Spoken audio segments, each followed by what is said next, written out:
नमस्कार, जय श्री कृष्ण। मैं जया गुप्ता। इस वीडियो में मैं श्रावण मास महात्म्य के 14वें दिन की कथा लेकर आई हूँ। श्रावण मास महात्म्य के 14वें दिन की कथा के रूप में हम 14वें अध्याय के पाठ का श्रवण करेंगे। इसके पहले के प्रथम 13 दिन की कथा के वीडियोस मैंने मेरे चैनल पर बना रखे हैं। आप मेरे चैनल पर जाकर उन सभी वीडियोस को देख सकते और कथा को श्रवण कर सकते हैं। इसके अलावा मैं इस वीडियो के डिस्क्रिप्शन में भी उनके लिंक दे दूंगी, जहां से आप उन सभी वीडियोस को देख सकेंगे। आइए अब देखें श्रावण मास महात्म्य के 14वें दिन की कथा।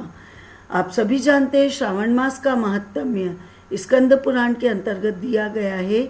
इसमें 30 अध्याय हैं।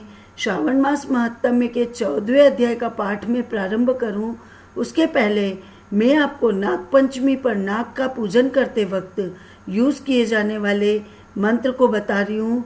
तो आइए देखें नाग पंचमी पर नाग का पूजन करने के दौरान यूज किया जाने वाला मंत्र, जिसे नाग पूजन मंत्र कहते हैं। देखते हैं। ओम भुजंगेशाय विद्महे सर्पराजाय धीमहि तन्नो नागः प्रचोदयात्। यह मंत्र नाग पंचमी पर नाग देवता का पूजन करते समय बोला जाता है।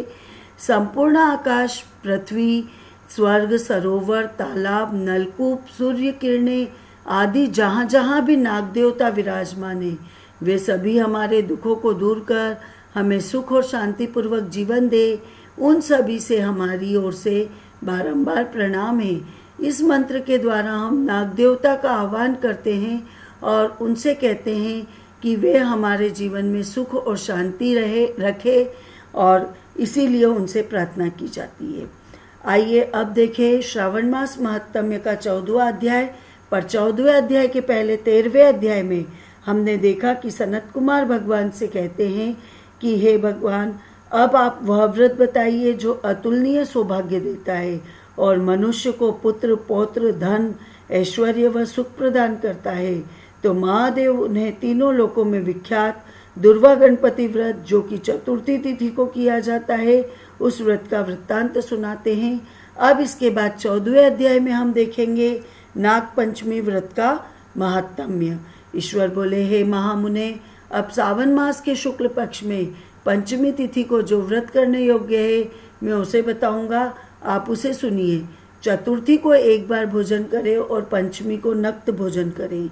स्वर्ण, चांदी, काष्ठ अथवा मिट्टी के 5 फनों वाले सुंदर नाग बनाकर पंचमी के दिन उस नाग की भक्तिपूर्वक पूजा करनी चाहिए। द्वार के दोनों ओर गोबर से बड़े बड़े नाग बनाएं और दधी, शुभ दुवांकर, कनेर, मालती, चमेली, चंपा के पुष्प, गंध, अक्षत, धूप तथा मनोहारी दीपों से उनकी विधिवत पूजा करें। तत्पश्चात ब्राह्मणों को घृत, मोदक और खीर का भोजन कराएं। इसके बाद अनंत, वासुकी, शेष, पद्मनाभ, कंबल, कारकोटक, अश्व, 8वां धतराष्ट्र, शंखपाल, कालीय तथा तक्षक, इन सब नागाकुल के अधिपतियों को, इनकी माता कद्रू को भी हल्दी और चंदन से दीवार पर लिखकर पुष्प आदि से इनकी पूजा करें। इसके पश्चात बुद्धिमान मनुष्य को चाहिए कि वाल्मीकि में प्रत्यक्ष नागों का पूजन करे, उन्हें दूध पिलाए, घृत तथा शर्करा और मिश्रित पर्याप्त दुग्ध उन्हें अर्पित करे। उस दिन व्यक्ति लोहे के पात्र में पूरी आदि न बनावे। नैवेद्य के लिए गोधूधम का पायस का मतलब होता दूध, भक्ति पूर्वक अर्पित करे। भुने हुए चने, धने का लावा और जो सर्पों को अर्पित करना चाहिए और स्वयं भी उन्हें ही ग्रहण करना चाहिए। बालकों को भी यही खिलाना चाहिए, क्योंकि इससे उनके दांत मजबूत होते हैं। वाल्मीकि के पास श्रृंगार आदि से युक्त स्त्रियों को गायन तथा वादन करना चाहिए और महान उत्सव मनाना चाहिए। इस विधि से व्रत करने पर सर्प से कभी भी भय नहीं होता है। हे विप्र, मैं लोकों के हित की कामना से आपसे कुछ और भी कहना चाहूँगा। हे महामुने, आप उसे सुनिए। हे वत्स, नागों के द्वारा डसा गया मनुष्य मृत्यु प्राप्त करके अधोगति को प्राप्त होता है और अधोगति में पहुंचकर वह तामसी सर्प होता है, इसमें संदेह नहीं है। इसकी निवृत्ति के लिए और पूर्वोक्त विधि से एक भुक्त आदि समस्त कार्य करे और ब्राह्मणों से नाग निर्माण तथा पूजा आदि आदर पूर्वक करवाए। इस प्रकार 12 मास में प्रत्येक मास के शुक्ल पक्ष की पंचमी तिथि को इस व्रत का अनुष्ठान करें तथा वर्ष के पूर्ण होने पर नागों के निमित्त ब्राह्मणों और सन्यासियों को भोजन करवाएं। इस पुराण ज्ञाता ब्राह्मण की रत्न जड़ित स्वर्णमय नाग और सभी उपस्करों से युक्त बछड़े सहित गो प्रदान करें। दान के समय सर्वव्यापी सर्वगामी सब कुछ प्रदान करने वाले अनंत नारायण भगवान का स्मरण करते हुए यह कहना चाहिए, हे गोविंद, मेरे कुल में जो कोई भी लोग सर्प से दंशित होकर अधोगति को प्राप्त हुए हैं, वे मेरे द्वारा किए गए व्रत तथा दान से मुक्त हो जाए। ऐसा उच्चारण करके अक्षत युक्त श्वेत चंदन मिश्रित जल वासुदेव के भक्तिपूर्वक जल को में छोड़ दे। हे मुनि सत्तम, इस विधि से व्रत करने पर जो भी मनुष्य सर्प के काटने से भविष्य में मृत्यु को प्राप्त होंगे अथवा पूर्व में मर चुके हैं, वे स्वर्ग गति को प्राप्त करेंगे। साथ ही हे कुलनंदन, इस विधि से व्रत करने वाला अपने सभी वंशजों का उद्धार करके अप्सराओं के द्वारा सेवित होता हुआ शिव सान्निध्य प्राप्त करता है। जो मनुष्य वित्त शाटय से रहित होता है, वही इस व्रत का संपूर्ण फल प्राप्त करता है।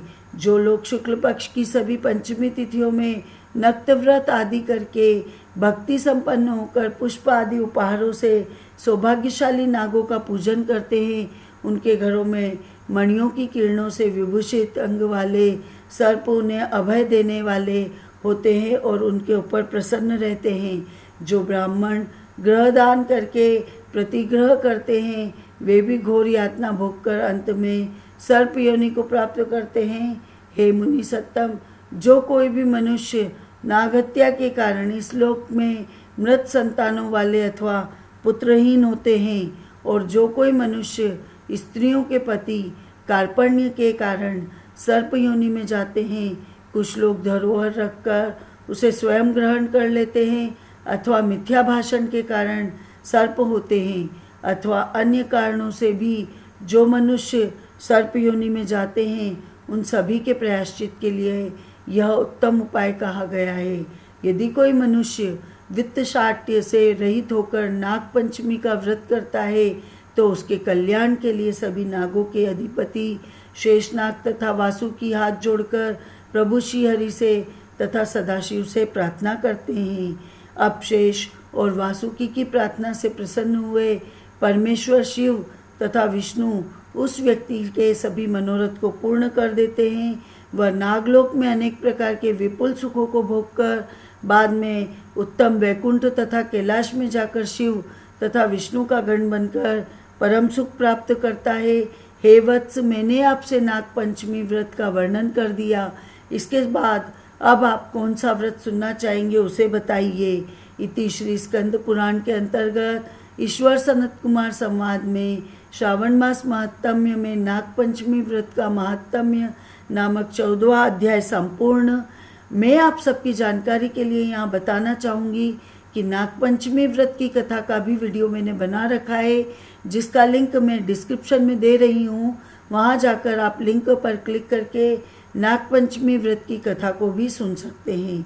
आपको मेरा वीडियो अच्छा लगा हो तो इसे लाइक कीजिए, शेयर कीजिए। अभी तक यदि आपने मेरे चैनल को सब्सक्राइब नहीं किया है तो मेरे चैनल को सब्सक्राइब कीजिए, बेल आइकन को हिट कीजिए ताकि मेरे नए वीडियोस के नोटिफिकेशन आपको तुरंत प्राप्त हो। हिंदू धर्म, संस्कृति, तीज त्योहार, व्रत कथा, रीति रिवाज इत्यादि जानने के लिए मेरे साथ बने रहिए। जय श्री कृष्ण। ओम नमः शिवाय।